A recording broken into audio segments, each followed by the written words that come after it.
शिष्य मुखवाणी कहते हैं या जीव मुखवाणी कहते हैं, जिसमें हाथ जोड़ करके और गुरु जी से आप विनती करते हो, वंदना करते हो, पूजा करते हो, गुरु जी के चरणों में तुम बार बार शीश झुकाते हो, उसको कहते हैं शिष्य मुखवाणी। एक होती है चेतावनी, वो होती है गुरुमुख वाणी।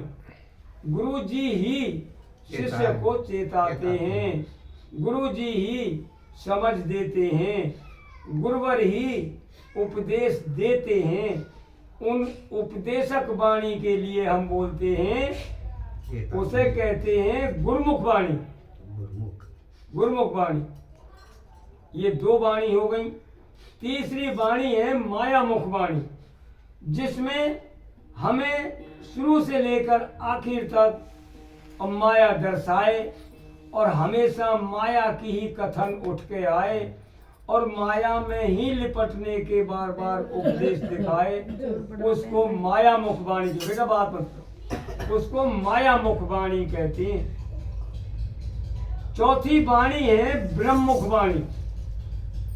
ब्रह्ममुख वाणी वो होती है जो कभी माया दर्शाती है तो कभी निर्मल ब्रह्म दर्शाती है, और जो ब्रह्म दर्शाती है वही ब्रह्ममुख वाणी है।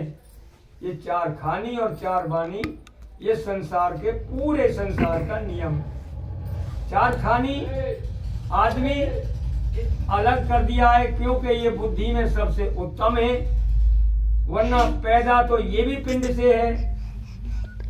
एक खानी आदमी की है, इंसान की है, एक खानी अंडज है जो अंडा से पैदा होते हैं, एक खानी है पिंडज है जो पिंड से पैदा होते हैं, एक खानी ऊष्मज है जो ऊष्मा से जीव पैदा हो जाते हैं और ऊष्मा से ही नष्ट हो जाते हैं। वो ऊष्मा से कैसे हो जाते हैं? कुत्ता मर जाता है, बाहर फेंक देते हैं, बूंद पड़ती है, सड़ता है तो उस पर एकदम से कीड़े पड़ जाते हैं। वो हवा से ऊष्मा से पड़ते हैं और ऊष्मा से ही वो एक साथ सब नष्ट हो जाते हैं। आपने इतने बढ़िया गेहूं टंकी में भर दिए, वहां में एक भी सुरसुरी नहीं थी, लेकिन जब तुमने 4 महीने बाद टंकी खोली तो इतने गेहूं नहीं है कि इतनी सुरसुरी निकली। वो कहां से आई? वो भी ऊष्मा से पैदा हुई। ऐसे जीवों के लिए ऊष्मज खानी बोलते हैं। ऐसे ही अब आगे तुम वापे सत्संग बेटा एक ही होते हैं, सबके वाणी एक ही होती हैं, विचार गोष्ठी एक होते हैं, लेकिन थोड़ा समझ का फेर होता है। जो वाणी वहां में बोली जाती है बच्चे के जन्मदिन में, उनमें ये रोने की वाणी और ये अर्थी की वाणी, समाधि की वाणी नहीं बोली जाती बच्चे के जन्मदिन।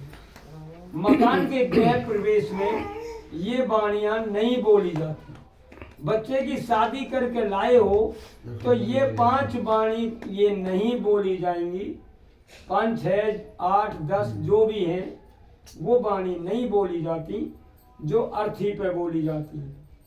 अर्थी पे वो बोली जाती हैं, कहीं डोरी कहते हैं, कहीं चलावा कहते हैं, कहीं चाला कहते हैं। ये तो अपने अपनी जगह की भाषाएं हैं।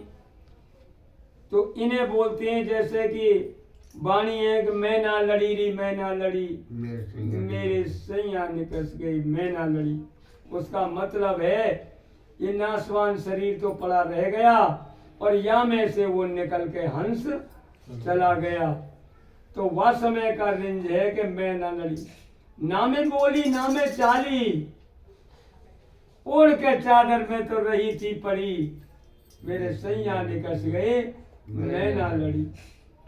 फिर अगली मैं वैसे ही कह रहा हूँ, मैं गा नहीं रहा, वो गा के ना कह दो ना मैं समझा रहा हूँ ना, बात समझना भी चाहिए, समझ का है। समझाते रहो, सत्संग हो गया फिर तो कही समझाते रहो कि नामे बोली नामे चाली, ओढ़ के चादर में तो रही रे पड़ी, मेरे सैया निकस गए, मैं ना लड़ी। फिर बताया कि शीश महल के 10 दरवाजे, शीश महल के 10 दरवाजे, ना जानू कौन सी खिड़की खुली, मेरे सैया निकस गए मैं ना लड़ी। अगली कली में बताया कि 5 जिठानी मेरे 10 दौरानी, ना जानू कछ काऊ ने कही, मेरे सैया निकस गए मैं ना लड़ी। कहे कमाली रविदास की चेली, अरे ऐसे ब्याहे थे तो मैं कुआरी ही भली, मेरे सैया निकस गए मैं ना लड़ी। बोले सतगुरुदेव भगवान की।